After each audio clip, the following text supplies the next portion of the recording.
Quem define o que é totalitarismo? Todo mundo sabe o que é totalitarismo, ou pelo menos acha que sabe. Mas a pergunta importante não é essa. A pergunta importante é outra. É quem decide o que significa totalitarismo? Porque dependendo de quem define o significado da palavra, a coisa muda, o sentido da palavra muda. E, consequentemente, o julgamento muda junto. Porque palavras como totalitarismo não são neutras. Elas não apenas descrevem, elas classificam, elas organizam o que pode ser visto como legítimo e o que deve ser rejeitado. E a partir desse momento, o debate deixa de ser sobre fatos.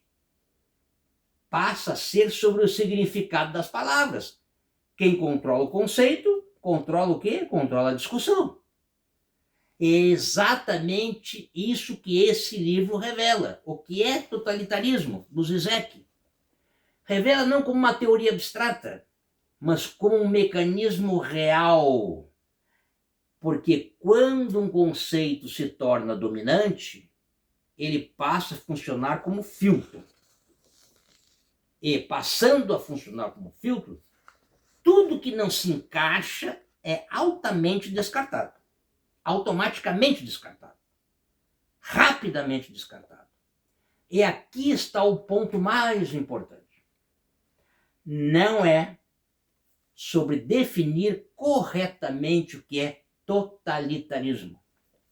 Não. É sobre quem tem o poder de definir o que é totalitarismo.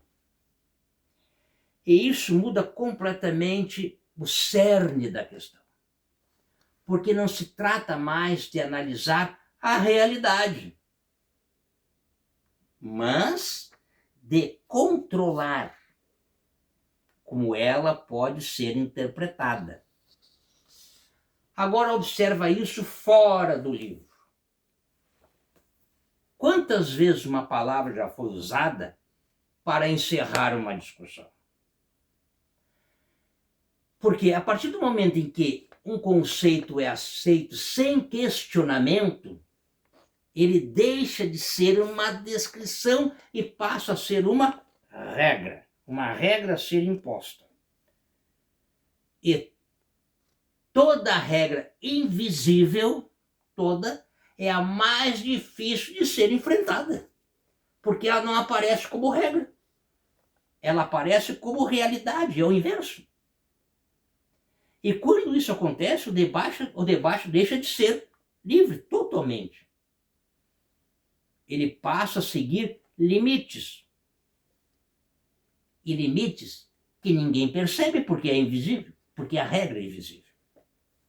E nesse momento, a pergunta deixa de ser o que é totalitarismo, como o Zizek fala, e passa a ser quem está definindo o significado desta palavra.